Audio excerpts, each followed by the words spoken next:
Bismillahirrahmanirrahim. Assalamualaikum warahmatullahi wabarakatuh. Alhamdulillahirabbil alamin, wassalatu wassalamu ala asyrafil anbiya'i wal mursalin wa ala alihi wa ashabihi wa man tabi'ahum bi ihsanin ila yaumiddin. Rabbi shrah li sadri wa yassir li amri wa hlul 'uqdatam min lisani yafqahu qawli.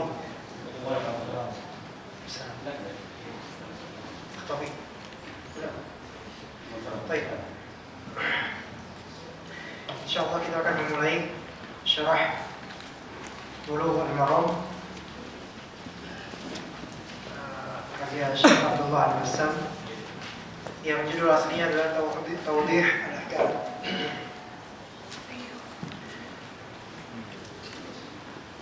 Dan kitab ini juga berjumlah 7 jilid terjemahan. 7 jilid terjemahan, ini adalah jilid pertama. Dan insyaallah di kajian Syarah Bulughul Maram ini kita akan mempelajari pertama kali ilmu mustalah al-hadis. Jadi kita tidak mempelajari Bulughul Maram dulu, melainkan kita mempelajari ilmu mustalah al-hadis. Kemudian kita membaca sedikit biografi tentang Ibnu Hajar Al-Asqalani, dan juga kita akan mengetahui beberapa ulama ahli hadis insyaallah. Dan kemudian kita melanjutkan pada kajian usul al-fiqh secara global, kemudian qawaid fiqhiyah secara global, dan juga sekitar 32 qawaid atau qaidah yang insyaallah akan kita bahas nanti. Itu mungkin akan menghabiskan 10 pertemuan mungkin. 10 pertemuan untuk sekitar 82 halaman. Ya. Jadi di sini jangan pikir, wah kapan ini habis bukunya? Sekali jangan pikir gitu. Gak bakal habis kalau antum bertanya seperti itu. Ya. Tapi yang terpenting kita di sini faedahnya, manfaatnya. Kita belajar mustalah, usul dan qawaid fiqhiyah insyaallah.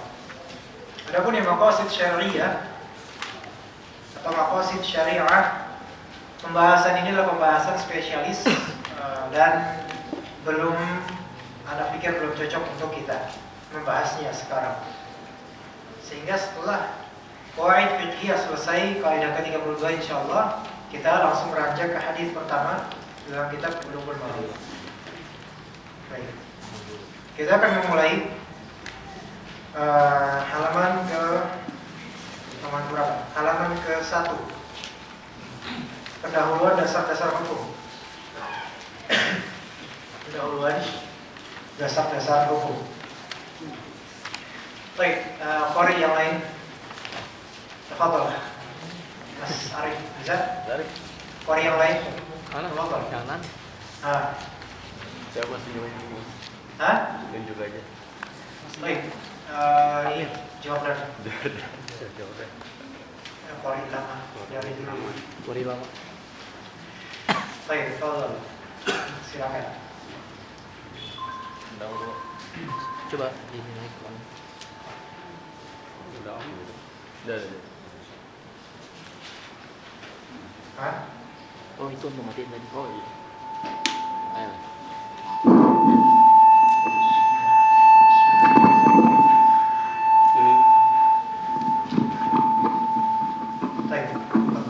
Pendahuluan dasar-dasar hukum.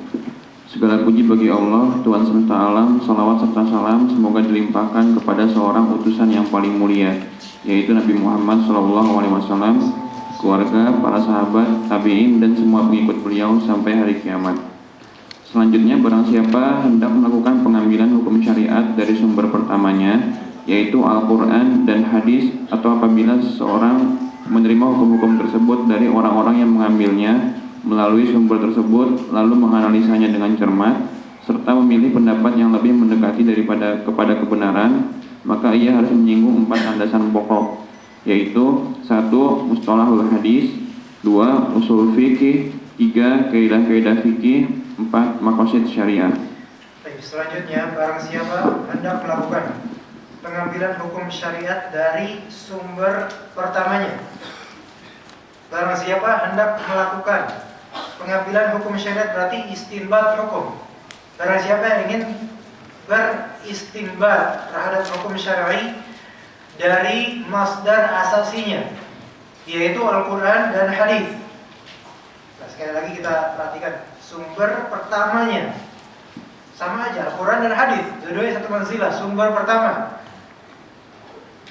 Itu, barang siapa orang ingin melakukan itu, pengambilan atau beristinbat hukum syar'i dari Al-Quran dan hadis, atau apabila seseorang menerima hukum-hukum tersebut dari orang-orang yang mengambilnya melalui sumber tersebut, lalu menganalisanya dengan cermat, serta memilih pendapat yang lebih mendekati kebenaran, maka ia harus menyinggung 4 landasan pokok. Ini paham ini, takbir di sini memang panjang, namun sebenarnya bermakna 2 syarat.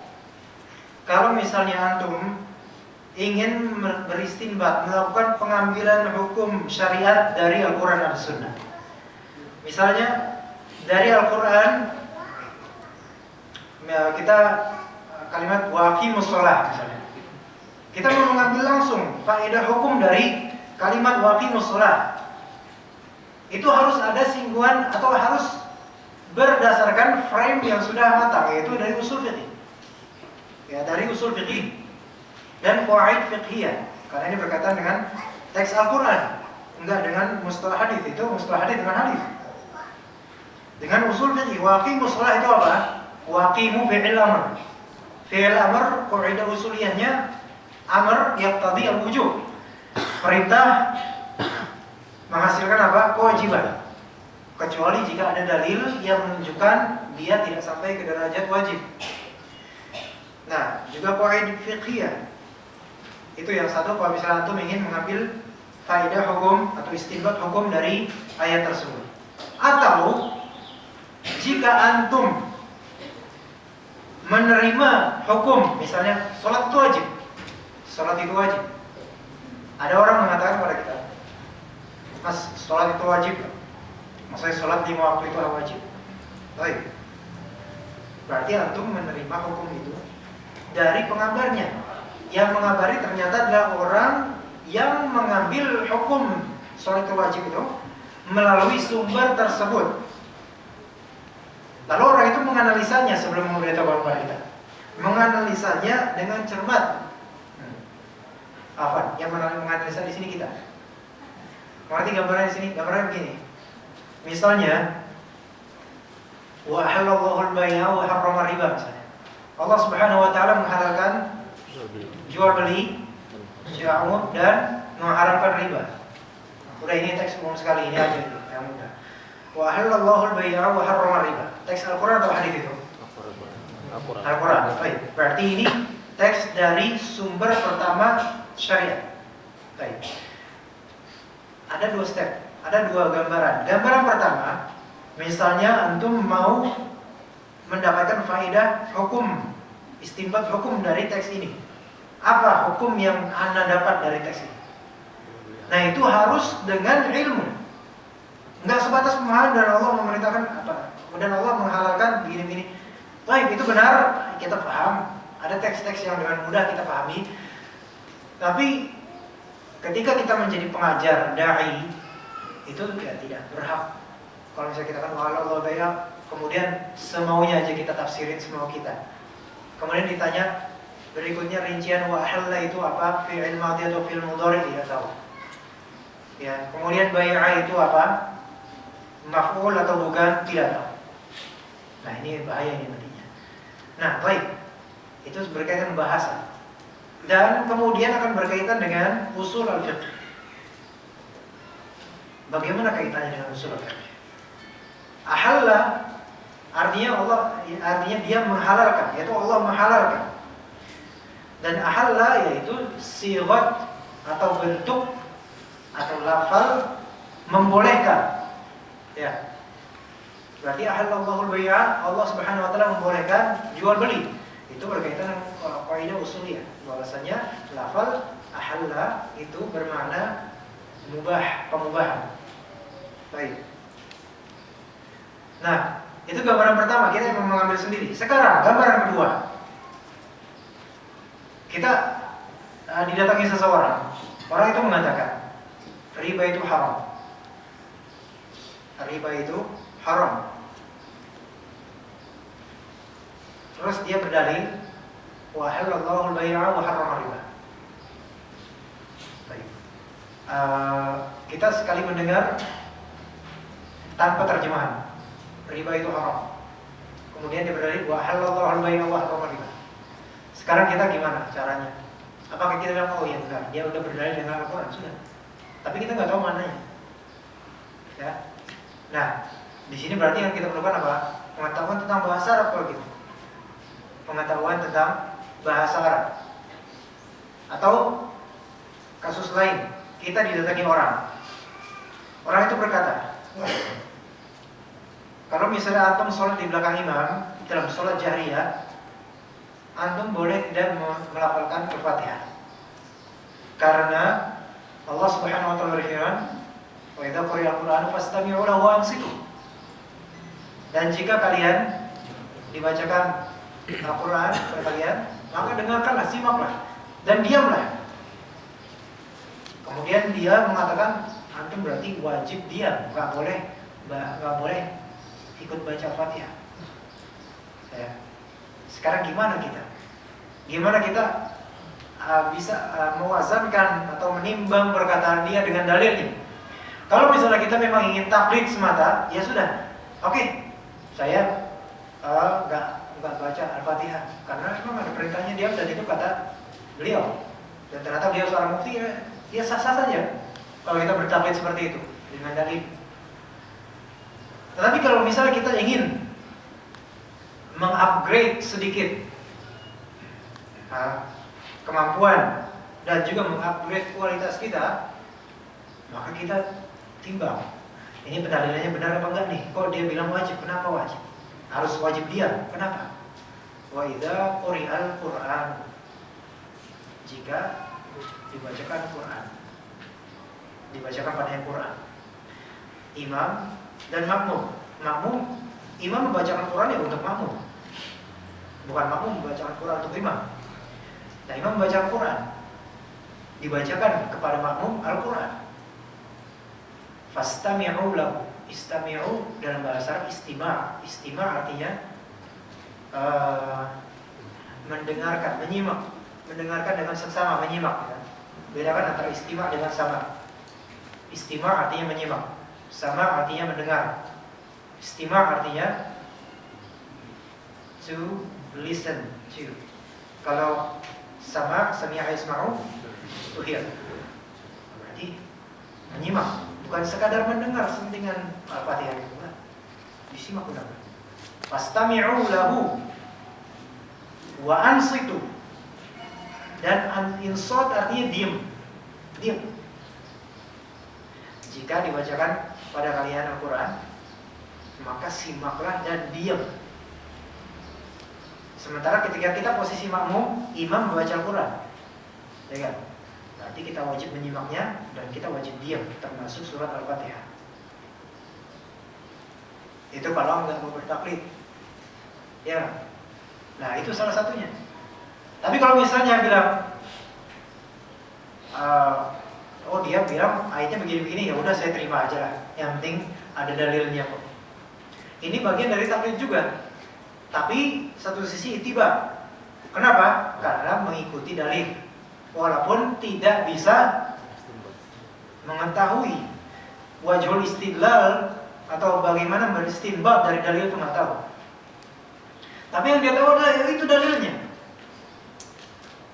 Ini satu sisi ini taklid karena mengikuti begitu saja hasil istinbat dari orang lain. Tapi satu sisi ini ittiba karena mengikuti dalil. Nah, bahkan walaupun mungkin pendalilannya salah misalnya. Nah, ini bagi orang yang awam misalnya, muqallid atau jahil, ketika dia memang tidak punya malakat istinbat, nggak punya kemampuan untuk memahami dalil, nggak tahu usul fikih, nggak tahu mustalah, nggak tahu qawaid fikih dan lain-lain, dia ikut saja pendapat mufti fulan. Kemudian mufti fulan ternyata salah. Sekarang apa dia yang mengikuti mufti fulan berdosa? Tidak. Tidak berdosa. Apakah mufti ini berdosa? Tidak berdosa jika dia berijtihad. Namun berdosa jika dia sudah tahu dia salah tapi tetap aja dikeluarkan fatwa seperti itu. Nah, itu bedanya. Jadi kalau misalnya seseorang ingin keluar dari taklid dan murni, misalnya murni ittiba' ad-dalil, maka dia harus menyinggung 4 landasan pokok atau minimal usul al-fiqh yang kemudian qawaid fiqhiyah. Begitu. Ya. Karena usul al-fiqh secara bahasa apa? Usul basics atau fundamentals. Fiqh artinya paham. Basic pemahaman itu secara bahasa. Artinya kalau nggak punya fikih, nggak punya usul fikih berarti nggak paham karena nggak punya basic. Nah, ya mungkin ada beberapa ayat yang begitu saja orang awam pun langsung paham. Itu ada seperti sebagaimana perkataan Ibnu Abbas. Ada 4 macam tafsir di antara macam tafsir atau di antara macam ayat yang ditafsirkan, ada ayat yang ketika seorang awam saja membaca itu sudah paham. Ada. Tapi kan enggak semuanya. Bahkan mayoritas kalau dibaca begitu saja enggak bisa juga. Misalnya membaca ya seorang yang membaca terjemahan misalnya. Ini bukan berarti kita mengurangi kebaikan membaca Al-Quran dari terjemahan, bukan. Tetapi ini sikap tanbih atau ini adalah tanbih, warning bagi yang membaca terjemahan misalnya. Ketika dia memahaminya dengan sendiri, memahami sesuai dengan pemahaman dia sendiri, itu belum tentu sesuai dengan apa yang diinginkan oleh Allah terhadap pemahamannya. Terlebih misalnya tidak ada keterangan tambahan. Kalau misalnya kita melihat Al-Quran terjemahan harfiah, itu ada satu sisi manfaatnya besar, satu sisi ada madharatnya. Manfaat besarnya adalah satu persatu huruf atau kata itu bisa diketahui oleh pembaca. Madharatnya adalah tidak ada keterangan berlebih tentangnya. Nah, itu bisa menyesatkan, bisa aja. Karena ayat-ayat kadang-kadang tidak bisa ditafsirkan dengan sendirinya, melainkan memerlukan ayat lain atau hadis lain atau keterangan ulama. Ya, begitu. Nah, itulah vitalnya pentingnya kita punya kitab tafsir minimal 1 di rumah atau di kosan atau di tempat tinggal antum, mau di mana pun antum tinggal. Ya, kalau misalnya nggak ada kitab cetak karena nggak mau beli mungkin, ya kitab elektronik lah. Sehingga ketika kita membaca ayat ini, ayat misalnya surat Ar-Ra'd misalnya, kita merujuk ke tafsir. Oh begini maksudnya. Bukan memahami terjemahannya sendiri. Oh sudah, saya paham alhamdulillah. Kemudian berdakwah. Masya Allah.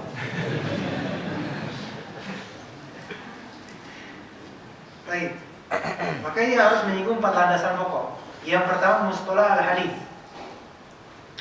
Di suatu kamus Arab English atau kamus Islamic Dictionary diartikan mustalah hadis itu adalah the science of hadis.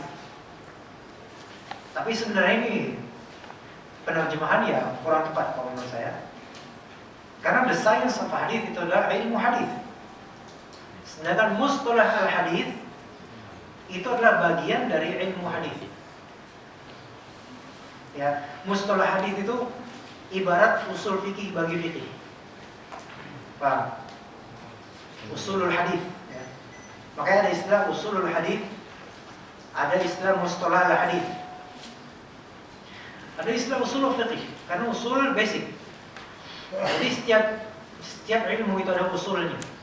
Misalnya usuluddin,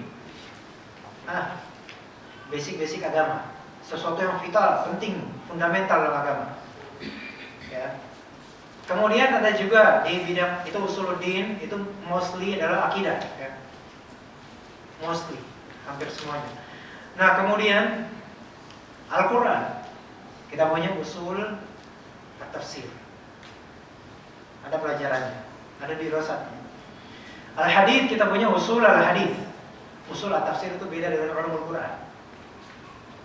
Jadi ini pahami, perapikan pemahamannya, dirapiin. Ada ulumul Quran. Ulumul Quran itu sama dengan ilmul Quran, yaitu mencakup segala ilmu yang berkaitan dengan Al-Quran, ya kan? Kemudian ada ilmul hadis, yaitu segala ilmu yang berkaitan dengan ilmu hadis. Ada ilmu fiqh, yaitu segala ilmu yang berkaitan dengan ilmu fiqh. Nah, ulumul Quran cabangnya adalah usul at-tafsir, basic tafsir. Yaitu bedakan antara usul at-tafsir dengan ulumul Quran. Misalnya, jumlah ayat di surat Al-Baqarah itu 286. 286 Hijriah? Bukan, 286. Itu jumlah ayat dalam surat Al-Baqarah. Apakah itu basic tafsir? Bukan, enggak ada hubungannya dengan tafsir. Apakah menafsirkan Alif Lam Mim based on 286? Enggak. Tapi itu ma'rifah, wawasan mengenai Al-Quran. Berarti Al-Baqarah 286 ayat ini adalah bagian dari ulumul Quran, bukan dari usul at-tafsir. Ya kan? Baik. Sekarang misalnya ada pembahasan Makkiyah dan Madaniyah, ya. Pembahasan Makkiyah dan Madaniyah. Itu ada khilaf mengenai istilah itu. Apakah Makkiyah itu yang turun di Mekah atau turun di periode Mekah? Beda kan itu? Beda kan? Apakah Makkiyah itu turun yang di Mekah atau turun di periode Mekah? Beda. Kalau turun di Mekah berarti dari segi tempat. Kalau turun di periode Mekah berarti dari segi zaman sebelum hijrah. Nah, itu ulumul Quran. Tetapi ketika kita mengetahui satu surat dalam Al-Baqarah misalnya, kita tahu Al-Baqarah Madaniyah, berarti mutaakhir, lebih akhir dibandingkan Makkiyah. Kemudian kita menafsirkan satu ayat dalam satu surat Makkiyah yang lain, surat Makkiyah. Di surat Makkiyah itu ada misalnya hukum ini, hukum A, ternyata bertentangan dengan hukum B, misalnya, dan hukum B ini ada di surat Madaniyah. Ya kan? Hukum B ini ada di surat Madaniyah, hukum A di surat Makkiyah. Makkiyah dan Madaniyah ulumul Quran. Mengetahui Makkiyah dan Madaniyahnya suatu surat atau ayat itu termasuk ulumul Quran. Ya kan? Bukan termasuk usul tafsir, bukan termasuk tafsir. Tetapi ketika memahami ayat A dan ayat B itu sangat berpengaruh dan bergantung pada tempat di mana dia turun atau periode di mana dia turun, itu masuk ke dalam tafsir. Do you stand under? Do you understand? Insya Allah terus orang Indonesia ngomong. Misalnya apa kamu ngerti? Insya Allah kapan? Hah? Oke, ini rekamannya nanti dengar aja, didengar ulang. Tapi bagaimanapun, jadi usul tafsir bagian dari ulumul Quran. Ya, baik. Kemudian ilmu hadis, di dalamnya ada ilmu mustalah al-hadis. Nah, ilmu mustalah al-hadis itu mustalah ilmu hadis, mustalah ilmu hadis. Yaitu untuk mengetahui istilah-istilah dalam ilmu hadis, basic. Yang mengetahui istilah dalam satu ilmu itu basic sekali kan? Ya, bagaimana kita misalnya mendalami ilmu jika tidak tahu istilah-istilah dalam ilmu tersebut? Gak mungkin. Ya, misalnya dalam ulumul Quran ada yang namanya ilmu qiraah. Qiraat. Kita qiraat itu berarti membaca. Berarti ilmu membaca Al-Quran. Berarti mutajwid ini. Nah, ini salah, ini jauh. Wah, ini Jauh qiraat di sini maksudnya qiraat as-sab'. Nah, ini kan istilah di sini. Kalau kita pahami sendiri, oh qiraat artinya bahasa, oh membaca, berarti tajwid dong. Karena tajwid kan untuk baca berarti tahsin nih. Oh, berarti ini ada kajian ilmu qiraat, oh berarti kita kesana lah. Taunya didapat qiraat sab'. Wah, nggak tahu apa-apa dia. Bingung. Makanya kita harus tahu istilah-istilah dalam ilmu-ilmu. Dan cabang ilmu syar'i itu nggak cuma akidah saja. Ya. Nanti di usul fikih ada lagi, di fikih aja ada. Bahkan di tiap mazhab kadang ada istilah-istilah khusus, ada rumus-rumus khusus. Syafi'iyah memiliki rumus tertentu. Hanabilah punya lagi. Juga dalam nahwu ada rumus-rumus lagi, istilah-istilah lagi. Ya. Baik. Kalau misalnya dalam ilmu Arabiyah misalnya, kita mengenal mansub. Mansub itu secara bahasa tertancap. Kalau misalnya kita pahami, oh ini saya membaca buku nahwu, dia hukumnya mansub. Mansub artinya tertancap. Oh berarti pasti alif bukan tertancap. Ini ijtihad tanpa dalil. Ya. Ya, seperti itu. Jadi layak bagi kita untuk mengetahui istilah-istilah hadis. Tadi mustalah hadis diartikan science of hadis. Science of hadis lebih tepat kita katakan ilmu hadis itu science of hadis.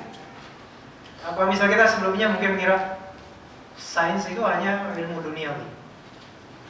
Nah, berarti kalau misalnya seseorang ahli dalam ilmu duniawi itu saintis. Kalau misalnya ahli dalam ilmu religi, non saintis. Padahal seringkali pembahasan dalam ilmu religi itu mencakup seluruh aspek kehidupan. Ya, dibandingkan misalnya antum ahli biologi. Ya berkaitan dengan hayat, kehidupan, tapi tidak seluruh aspeknya. Gak ada ilmu biologi warisan, gak ada. Hah? Ya ada warisan tapi dari segi biologi, dari segi pertumbuhan dan dari segi karakter. Tapi dari segi mal, harta, warisan, enggak. Ya kan? Tapi syariah juga di dalamnya berkaitan dengan biologi juga. Nikah, bab nikah. Warisan. Kehilangan anak. Kemudian jika misalnya anaknya mati di dalam aborsi, itu masuk syariah. Apakah ilmu tentang aborsi masuk ke olahraga? Enggak masuk. Tapi syariah mencakup semuanya. Makanya ulama syariah itu ulama paling banyak pikir sebenarnya dan banyak ditanya karena seluruh aspek ditanya ini itu, ditanya itu, cepat pusing. Hah? Kalau misalnya nggak diimbangi dengan keikhlasan itu jatuh itu ulama syariah itu udah jatuh. Oke, yang kedua usul al-fiqh, basic fikih.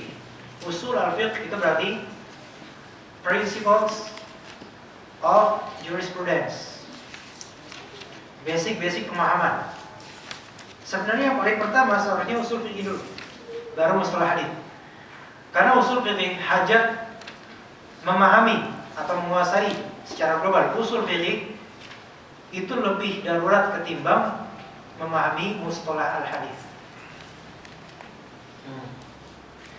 Kalau antum mustalah al-hadis tahu sahih, fasih, dhaif, sudah selesai. Orang-orang. Tapi yang lebih penting ini usul fikih untuk sekarang ini terutama. Ya. Karena apa? Tiap hari antum membaca Al-Quran. Tiap hari kita membaca Al-Quran dan hadis. Tiap hari kita membaca Al-Quran. Paham misalnya kita punya usul fikih, oh itu tadabburnya bisa lebih kuat sekali. Masya Allah. Qul huwallahu ahad misalnya. Atau qul a'udzu birabbin nas. Qul katakanlah fi'il amr. Apalagi punya basic ilmu nahwu. Kemudian huwa di sini dia dhamir umum atau khusus di sini, ya. Ma'rifah atau nakirah. Allah derivasi katanya dari kata apa? Dari kata ilah. Kemudian ahad di sini tidak ada alif lam. Apakah dia berarti mutlak atau umum atau tidak? Pembahasan satu ayat aja bisa mungkin 1 jam untuk bahas. Dengan usul fikih dan dengan basic pemahaman bahasa Arab. Oke, kalau misalnya antum bisa menguasai usul fikih global, ya cukup global ya. itu insya Allah tadabbur Qurannya lebih berkualitas. Ya, jika misalnya kita membaca Al-Quran, kemudian membaca terjemahannya itu saja sudah kerasa chemistry-nya, apalagi kalau paham bahasa Arab, paham usul fikih. Wah, itu mungkin kalau sekarang antum profesor di bidang kimia, antum meninggalkan ilmu antum. Mungkin. Kalau misalnya antum adalah profesor di bidang biologi, antum akan sering menelaah surat Ar-Ra'd, Ibrahim, Ar-Rum, Al-Mulk. Nah, karena di dalamnya banyak penjabaran tentang biologi. Ya. Kemudian yang ketiga, qawaid fiqhiyah, kaidah-kaidah fikih. Kaidah di sini berarti maknanya adalah rules, aturan-aturan, norma-norma fikih. Kaidah-kaidah yang membatasi atau menyimpulkan, ya, sehingga keluar darinya nanti cabang-cabang. Cabang-cabang yang maksudnya saya adalah contoh-contoh dari kaidah-kaidah tersebut. Karena setiap kaidah itu harus ada contohnya. Kaidah tanpa contoh ya nggak jadi lah. Bagaimana mungkin kaidah itu ada tanpa contoh? Ya nggak? Nggak mungkin. Makanya qawaid fiqhiyah itu nanti bakal banyak contoh-contohnya masing-masing. Dan kita insya Allah akan mempelajari secara global 32 atau 5 kaidah asasi, 5 kaidah masyhur dan 32 kaidah cabang insya Allah. Yang keempat, maqasid syariah, maqasid asy-syariah, yaitu tujuan-tujuan dari syariat. Itu insya Allah akan, itu tidak dibahas untuk masa-masa kini insya Allah. Tidak. Kemudian dibaca lagi foto ayat.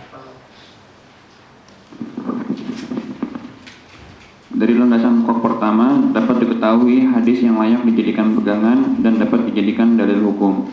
Sementara dari prinsip dasar kedua dapat diketahui dalil-dalil hukum fikih yang berhubungan dengan perbuatan para mukallaf.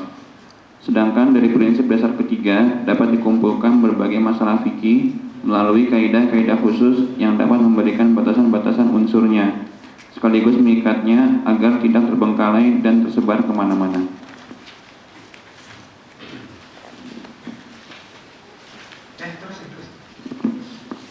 Sementara dari prinsip dasar yang keempat dapat diketahui rahasia-rahasia yang tersembunyi di balik hukum syariat, sekaligus tujuan pemberlakuan syariah serta hal-hal yang dapat menarik kemaslahatan dan menolak kemudaratan. Oleh karena itu, dari landasan pokok pertama yaitu mustalah al-hadis. Landasan pokok pertama itu mustalah hadis, dapat diketahui hadis yang layak dijadikan pegangan dan dapat dijadikan dalil hukum. Diketahui mana saja dalil atau hadis yang layak diambil dijadikan pegangan untuk hukum dan mana yang tidak. Ya, dibedakan. Kemudian dari prinsip dasar kedua yaitu usul al-fiqh, dapat diketahui dalil-dalil hukum fikih yang berhubungan dengan perbuatan para mukallaf. Berarti maksudnya sini? Hah? Jadi antum bisa menguasai dalil-dalil hukum fikih. Menguasai di sini memahami maksudnya, memahami dengan baik. Memahami dengan baik alasan mengapa hukum tersebut keluar dari dalil tersebut.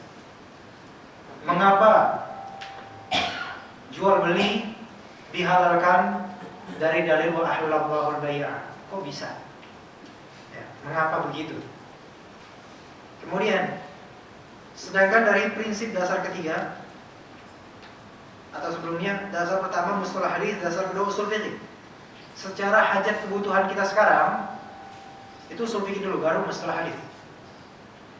Namun secara urutan kepentingan, dasarnya asalnya adalah mustalah hadis dulu, baru usul fikih. Iya, karena apa? Apa kegunaan mustalah hadis tadi? Untuk membedakan mana yang diterima, mana yang tertolak. Kalau misal usul fikih, itu bagaimana kita memahami dalil.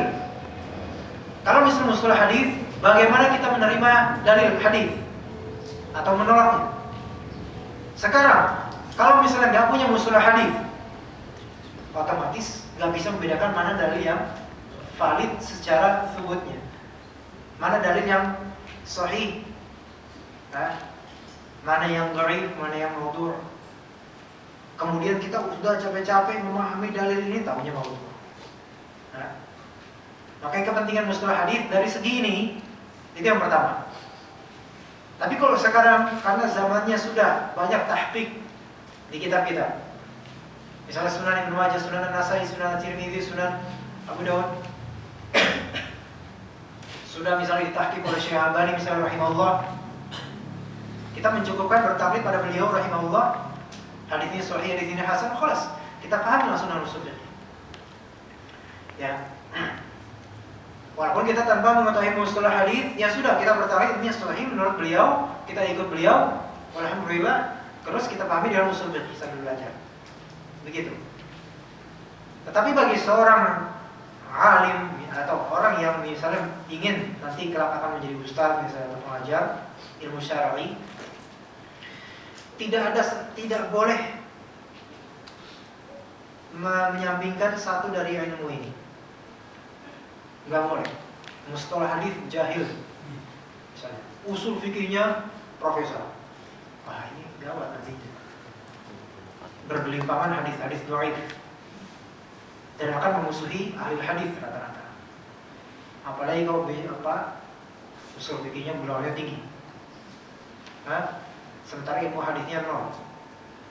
Ada dua hadis kemudian dhaif, ternyata hadisnya didhaifkan oleh ahli hadis. Hadis itu dhaif. Siapa ente? Marah. Ya. Baik, jadi seorang alim itu tidak layak banget, tidak boleh sebenarnya untuk menyampaikan mustalah hadis, kemudian mengangkat usul fikih saja. Atau mengangkat mustalah hadis, usul fikihnya dhaif jiddan atau maudhu' bahkan usul fikihnya. Bahwa itu maksudnya enggak bisa apa-apa. Enggak tahu apa-apa. Yang ditahu itu sanad-sanad aja. Nah, ini aneh. Dia kenal semua sanad ini sanad riwayat Bukhari, gurunya ini semuanya. Pokoknya alamah dalam bidang ini. Namun ketika disuruh mengambil istinbat hukum dari satu hadis kecil, salah. Nah, ini aneh. Apa gunanya ilmu sanad tanpa bisa memahami matan dengan baik?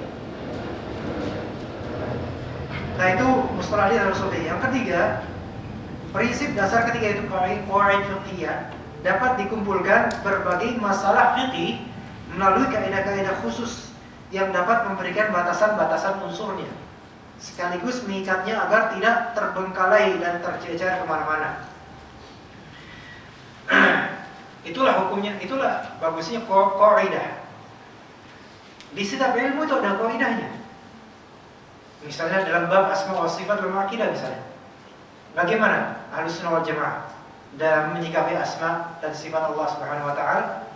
Kita mengisbatkan apa yang telah Allah dan Rasulnya isbatkan dalam Alkitab dan As-Sunnah. Ya, sesuai dengan pemahaman generasi terbaik, bukan dengan pemahaman generasi yang mengklaim terbaik setelahnya. Karena ada perkataan as-salafu itu aslam, tapi al-khalaf a'lamu ahkam katanya. Salaf itu maksudnya generasi Rasulullah, sahabat, tabi'in radhiyallahu anhum. Mereka itu lebih selamat. Tapi generasi kita khalaf, zaman 5 Hijriah, 6 Hijriah, 7 Hijriah, sekarang 15 Hijriah, generasi khalaf itu a'lam, lebih mengetahui, dan ahkam, lebih bijak. Nah, itu klaim kan? Tapi yang sahih adalah yang salaf itu aslam, a'lam, wa ahkam. Kata mereka kan salaf itu lebih selamat. Gak mungkin kalau misalnya lebih selamat tapi gak lebih mengetahui dan gak lebih bijaksana. Bagaimana mungkin selamat? Ya kan? Kayak dalam bab asma wa sifat kita mengikuti salaf radhiyallahu anhu. Itu qaidah.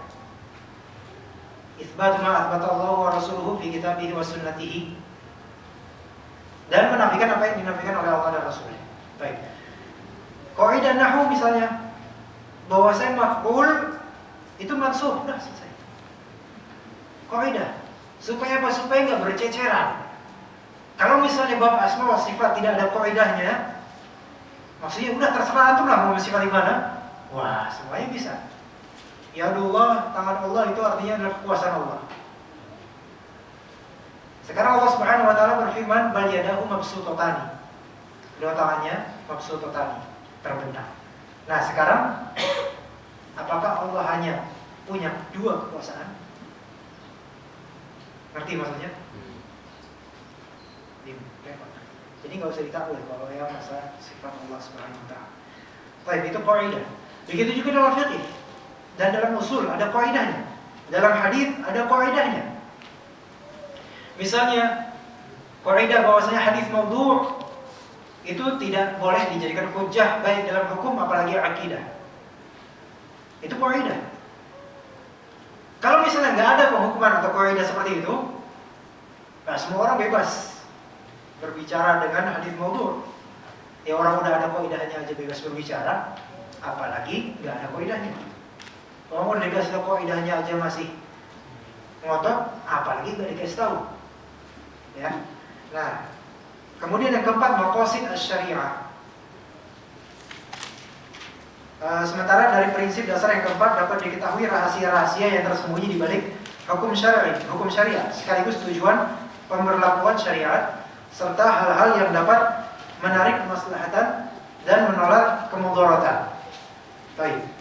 Ini insyaallah mudah dipahami secara global maknanya. Adapun untuk mendalami maqasid asy-syariah itu bukan sekarang waktunya. Baik, fadhil.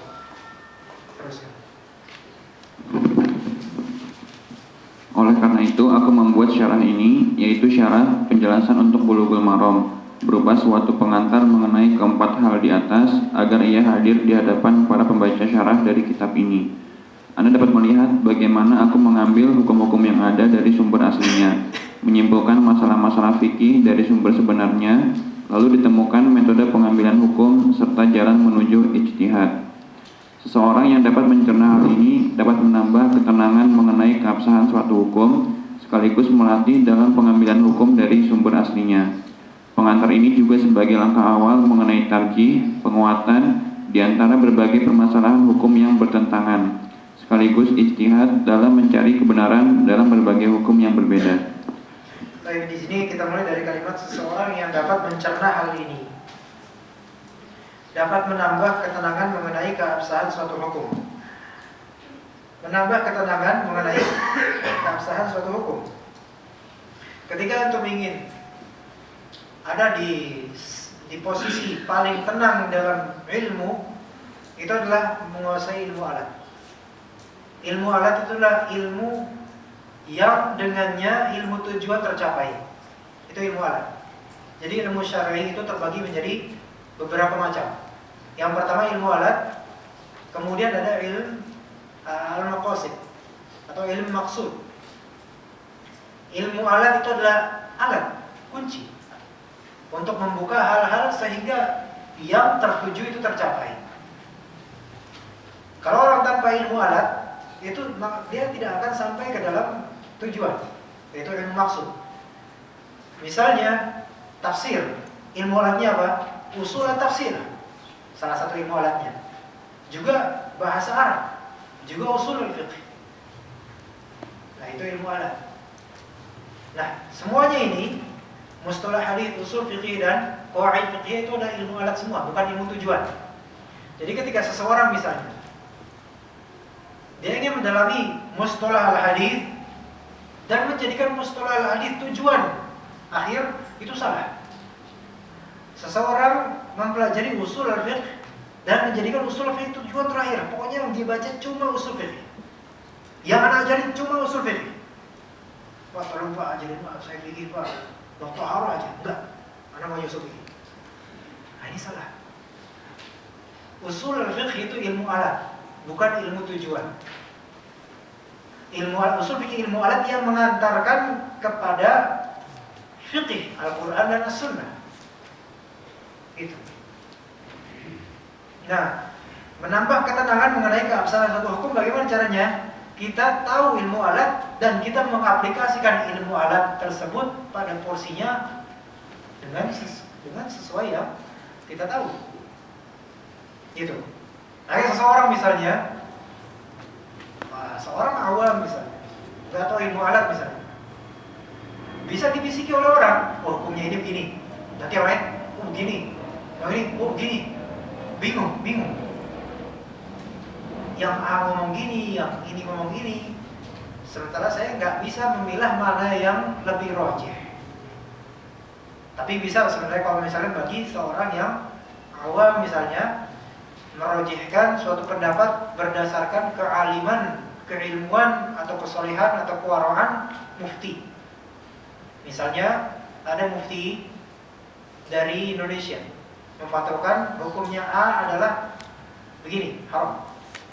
Sementara ternyata mufti dari negeri Padang Pasir misalnya, negeri Arab misalnya, kemudian berfatwa, oh ini tidak haram, melainkan mubah. Di sini kita lihat, oh beliau bilang haram, yang di sini bilang haram, yang di Arab bilang mubah. Mana ya? Wah, yang Indonesia aja. Kenapa? Karena sama rasnya sama-sama orang Padang misalnya kan. Nah, ini nggak boleh yang seperti ini karena tidak ada unsurnya, tidak ada unsur perojihan. Adapun jika misalnya dibilang, yang saya tahu ini insya Allah yang di Arab misalnya itu lebih soleh dan lebih alim, maka pilih yang Arab. Nah itu ada unsur menguatkan perojihan dia atau ikhtiar dia. Adapun kalau misalnya masalah ras, masalah warna kulit, masalah apakah dia buta atau tidak, itu nggak ada nyambungnya dengan istinbat hukum. Tapi kesolehan, kewaraan, kealiman, keilmuan itu ada pengaruh terhadap istinbat hukum. Maka sah kalau bisa seorang mukallid dia memilih pendapat ulama X dibanding ulama Y karena ulama X ini lebih alim, lebih terlihat bertakwa. Allah, begitu. Nah, barulah itu lebih tenang karena dependen, bergantungan pada fatwa alim. Adapun jika misalnya seorang tidak mau begitu dependen dengan fatwa alim, tidak bertaklid begitu saja, maka dia belajar ilmu alat, terutama bahasa Arab. Karena bahasa Arab nanti kunci semuanya. Antum belajar usul fikih 5 tahun capek-capek belajar usul fikih, tidak ada kesempatan belajar bahasa Arab, antum kalah dengan yang 1 tahun belajar bahasa Arab, 1 tahun belajar usul fikih. Kalah jauh, bakal kebalap jauh kemana-mana. Nggak bakal bisa membalap dia, kecuali kalau dianya meninggal atau dianya malas-malasan di sini. Ya. Menambah ketenangan mengenai keabsahan suatu hukum. Kenapa? Ketika antum mengetahui hukum misalnya, hukum mandi di hari Jumat misalnya. Hari Jumat di sini pagi atau harinya, kan? Nah, itu paham dalam usul fikih lagi. Kemudian antum ketahui, oh ini hadisnya sahih. Ketika antum mengetahui hadisnya sahih dari segi ketetapan hadis dan pemahaman antum sahih dari segi memahami, betapa tenangnya antum mengamalkan. Ya, beda ketika wah katanya kaum fulan amalan anak bid'ah nih, tapi kata Ustaz anak enggak, mana yang benar? Aduh, anak enggak tahu nih. Dalilnya apa? Enggak dalil, bingung, bimbang. Tapi kadang tenang, karena apa? Ada fulus atau ada makanan. Sekaligus melatih dalam pengambilan hukum dari sumber aslinya. Sekaligus melatih, training, tadrib, melatih dalam pengambilan hukum dari sumber aslinya. Apa sumber aslinya di sini? Al-Quran dan As-Sunnah. Tapi seperti yang tadi kita katakan, sebagaimana perkataan Ibnu Abbas, bahwa saya di antara tafsir ayat atau juga hadis maksud itu ada yang orang awam sekali baca itu tahu dia benar. Nah sekarang kita bayangkan ketika kita misalnya paham bahasa Arab, paham usul fikih, paham usul hadis, paham qawaid fikih, kita meninjau ayat-ayat yang berkaitan dengan hukum X dan hadis-hadis, menjamak semuanya, dijamak, diperiksa satu-satu ayat, diperiksa hadisnya yang sahih mana, apakah sahih dengan hasan lebih diutamakan sahih, dikumpulkan yang sahih saja, dikomparasikan dengan ayat, kemudian semua jamak, akhirnya tertemukan satu perincian hukum. Misalnya, itu latihan berijtihad seperti itu dalam satu permasalahan aja, itu mungkin bisa 1 bulan, bisa 1 minggu, bisa. Apalagi kalau misalnya punya pekerjaan, ya, kecuali copy paste. Nah, kalau kopas misalnya menerjemahkan saja, itu yang repotnya di terjemahan. Kopas, terjemahin, taruh di blog. Kemudian mengatakan rawa bambu 12 Agustus 17 my age. Nah, itu malah justru itu mengkhianati keilmuan jadinya, karena Kopas kemudian menerjemahkan terus tidak menisbatkan kepada pemiliknya.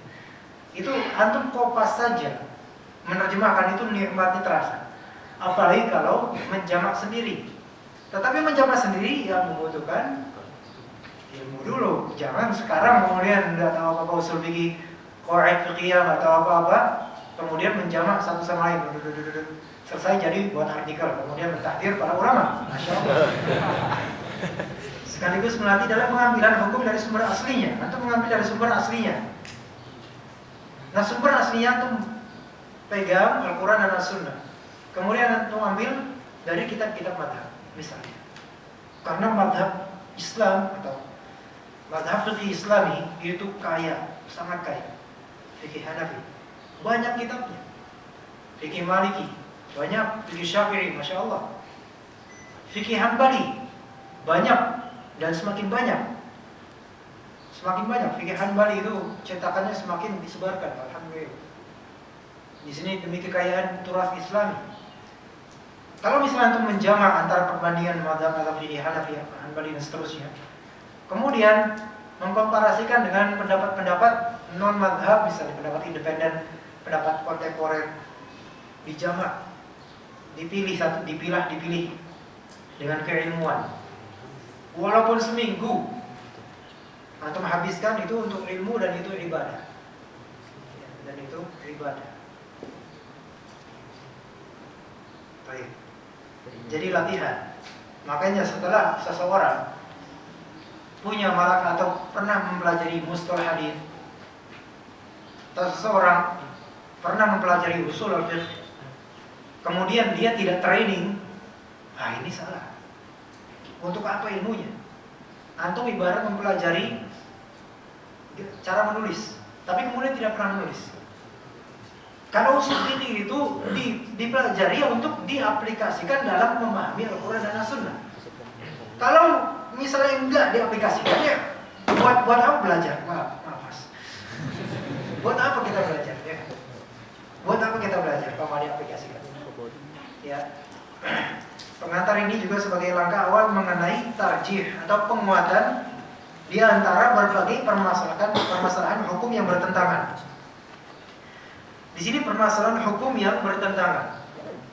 Di antara hukum-hukum dalam fikih, bahkan mungkin dalam akidah bahkan, itu ada dari dalil yang kalau misalnya kita lihat secara zahir itu bertentangan satu sama lain. Bertentangan. Nah, sekarang bagaimana kita mentarjih atau menjamak misalnya atau menasakh? Bagaimana? Perlu ilmu alat. Apalagi menjamak. Perlu ilmu. Bukan ilmu usul fikih saja, mustalah hadis juga. Karena dengan mustalah hadis kita bisa menimbang hadis-hadis yang sahih, yang dhaif, yang hasan, yang dhaif jiddan, yang matruk, yang maudhu' dan seterusnya. Bahkan misalnya hadis sahih, kadang hadis sahih dengan hadis sahih bertabrakan dan ternyata yang salah satunya ada hadis syadz misalnya. Hadis syadz itu secara isnad sahih, kuat. Tapi secara pengambilan hukum darinya tidak boleh. Lawan dari hadis sahih adalah hadis mahfuz. Lawan dari hadis syadz adalah hadis mahfuz. Di sini Anda membaca teks secara zahir. Mas, tolong sampaikan tanda ini, tanda petik Pak Ilham, ditunggu oleh istrinya di luar. Titik, tanda petik. Allah alam yang mana Pak Ilham. Bagaimana memahami secara usul fikih? Bagaimana? Ditunggu oleh istrinya di luar. Ini berarti khobar ini. Khobar, tapi khobar di sini bermakna insya, berarti amr. Ini berarti Wajib. secara isyarat artinya apa? Pengusiran. Orang udah keluar. Pengantar ini juga sebagai langkah awal mengenai tarjih penguatan di antara berbagai permasalahan hukum yang bertentangan. Kalau misal bertentangan ini kita memerlukan mustalah hadis, qawaid fikih, usul fikih dan maqasid syar'iyyah dan lain-lain, bahasa Arab dan seterusnya. Nah, kemudian barulah kita menjamak semuanya dan mentarjih mana yang lebih kuat. Sekaligus ijtihad dalam mencari kebenaran dalam berbagai hukum yang berbeda. Nah, ijtihad itu hanya bisa dilakukan oleh orang yang memiliki kemampuannya.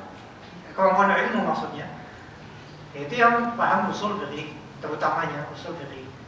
Kemudian juga tidak membengkalaikan mustalah hadis dan lain-lain. Baik, kemudian ini doa dari beliau, rahimahullah, mudah-mudahan Allah Subhanahu wa taala memberikan manfaat dengan ilmu tersebut. Baik, ada question? Ada pertanyaan? Hah? Ada pertanyaan di sini? Silakan mau bertanya. Baik, karena kita akan belajar mustalah hadis mungkin insyaallah next week insyaallah kita akan memulai matan dari kitab Syarah Bulughul Maram ini untuk mustalah hadis. Aku sekarang masih pembukaan terhadap mustalah hadis. Anda mengambil dari kitab yang bernama Al-Jawahir Al-Sulaimaniyah Syarah Al-Manzum Al-Baiquniyah karya Syekh Hasan Al-Sulaimani Al-Sulaimani Al-Maghribi. Ini belum berakhir kajiannya, jadi jangan lama.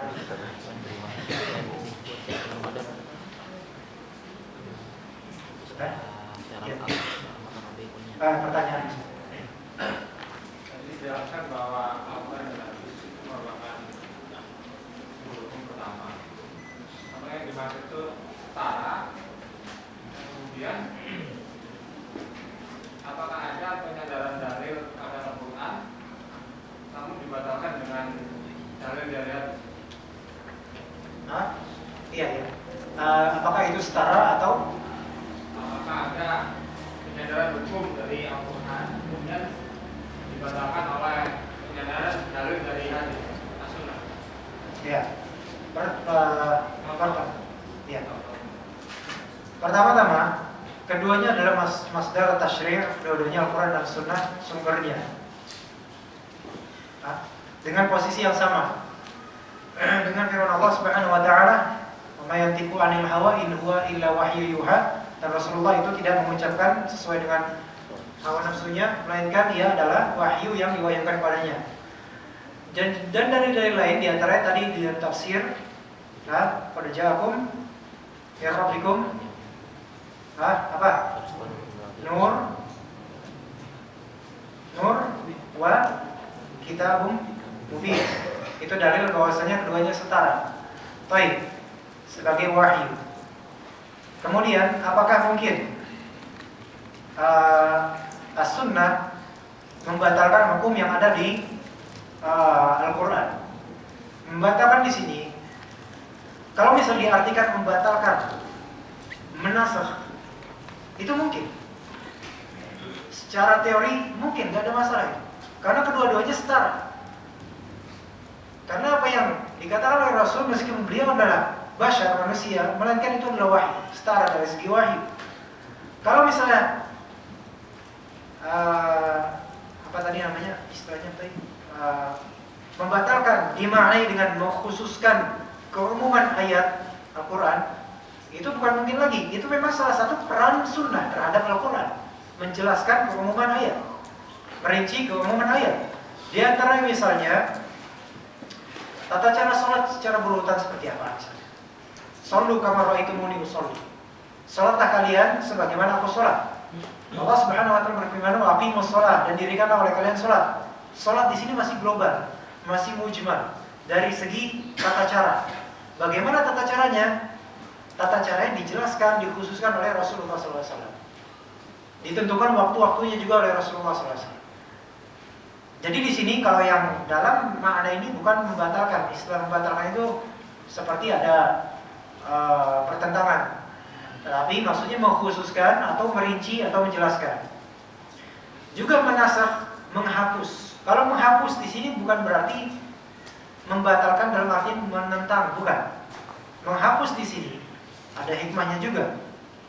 Kalau menghapus dari sunnah terhadap Al-Quran apa? Insyaallah mudah-mudahan nanti kalau misalnya ke depan mudah-mudahan mana ingat contohnya insyaallah cepat. Tapi secara teori sunnah bisa menasakh apa yang ada di Al-Quran. Sunnah bisa menasakh apa yang di Al-Quran. Dan Al-Quran juga bisa menasakh apa yang ada di sunnah dari hukum syar'i. Secara teori tidak ada, maksudnya di sini itulah teori yang benar. Karena apa? Kedua-duanya setara dari segi wahyu, dari segi kemaksuman dan pemeliharaan. Ya, baik.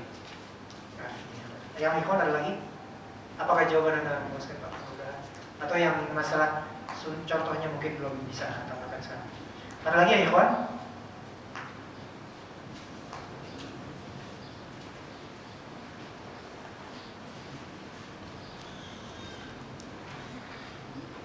Saat sholat berjamaah, saat itikaf di masjid Istiqlal, sholat witir setelah tahajud. Saya melihat orang di sebelah saya sholat sambil memegang Al-Quran sambil menyimaknya. Apakah hal tersebut diperbolehkan? Ini maksudnya gimana? Dia menjadi makmum atau bukan? Hah? Makmum. Kalau iya. Kalau menjadi makmum, dia tidak boleh memegang Al-Quran, melainkan mendengarkan apa yang dibacakan imam. Tidak boleh dia memegang, dia harus konsentrasi. Di sini karena dia sholat mengikuti imam. Ketika imam tidak memegang Al-Quran, maksudnya imam membaca, maka dia mengikuti apa posisi imam. Nah sekarang masalahnya apakah imam boleh memegang Al-Quran ketika menjadi imam? Sebagian ulama mengatakan dalam sholat fardu dilarang. Namun dalam sholat sunnah sebagian ulama ada yang melarang dan sebagiannya membolehkan. Yang membolehkan adalah mazhab Syafi'i. Dan wallahu alam itu yang lebih benar. Karena ada riwayat salah satu sahabat menjadi imam di suatu sholat sunnah, sholat apa sih? Sholat tahajud atau apa? Sholat witir atau lain. Dia sedang memegang mushaf dan membacanya. Ya. Berdalil dengan itu, dengan perbuatan sahabat. Kalau misalnya dilarang dalilnya apa? Dalilnya adalah tidak ada dalil. Tapi ternyata di antara sahabat ada yang melakukannya. Maka di sini mungkin wallahu alam bisa dilonggarkan untuk imam ketika berhajat membacanya, maka dia membaca, boleh.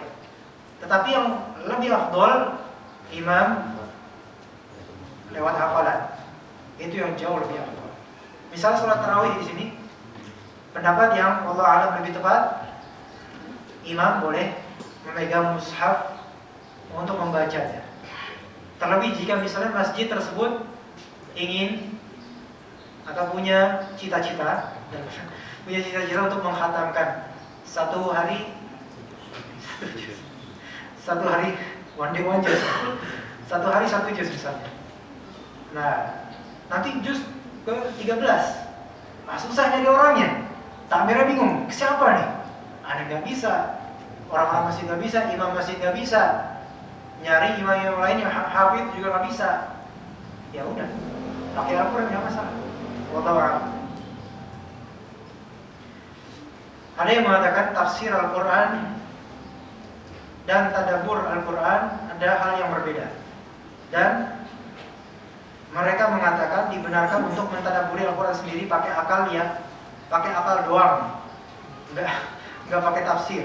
Lalu bisa didiskusi dalam halaqah atau sharing sesama teman apa yang bisa ditadabburi, dimengerti atau diambil pelajaran hasil pentadabburan masing-masing. Apakah hal seperti ini? Apakah hal ini sebenarnya terlarang atau dibenarkan? Masalah tadabbur dan tafsir itu berbeda ya. Masalah tafsir dan tadabbur, Masya Allah, 3 menit lagi insya Allah. Mudah-mudahan dirangkuman. Tafsir dengan tadabbur itu beda. Tafsir artinya adalah menjelaskan makna yang berkaitan dengan Al-Quran atau menjelaskan makna ayat Al-Quran. Sementara tadabbur itu adalah mendalami makna atau apa yang dia pahami dari Al-Quran dengan niat yang bersih dan tujuan yang baik. Tafsir itu tidak wajib bagi setiap muslim. Itu perbedaan kedua. Tafsir tidak wajib atas setiap muslim, enggak wajib. Melainkan fardu kifayah. Sementara tadabbur itu wajib atas setiap individu muslim tanpa kecuali. Ya mukallaf tentu saja. Kita semua wajib untuk tadabbur meskipun kita bukan mufasir. Nah, berarti di sini tadabbur enggak untuk orang khusus, untuk kita semua. Kita amalkan. Makanya dikatakan afala yatadabbaruna al-Qur'an. Apa mereka tidak mentadabburi Al-Qur'an? Lawannya apa? Am'ala qulubin aqfal. Maka ada aqfal, penutup qulub. Itu ayat khitabnya untuk siapa orang kafir. Kalau misalnya antum membuka Al-Qur'an,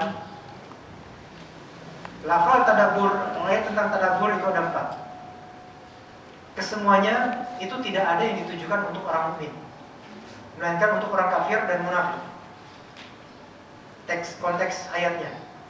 Ya.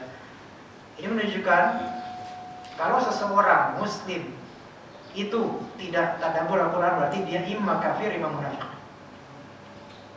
Tapi sekarang masalahnya tadabbur di sini kalau misalnya serampangan, tadabbur kemudian dikait-kaitan dan nomor-nomor angka tertentu, kemudian dengan penafsiran matematika dan sebagainya. Nah, ini tafsir yang menyalahi salaf dan juga termasuk bid'ah dalam tafsir. Bahkan bisa termasuk berkata di atas Allah dan Ta'ala. Tadabbur yang kita lakukan, kalau misalnya kita tidak paham bahasa Arab misalnya, kita baca terjemahan, kita benar-benar meresapi ini adalah firman Allah. Tadabbur kita adalah mengamalkan isinya. Ya. Jadi sekian kajian Syarahul Qur'an. Insyaallah kita lanjutkan pekan depan insyaallah. Subhanallah wa bihamdihi, asyhadu an la ilaha illa anta, astaghfiruka wa atubu ilaik.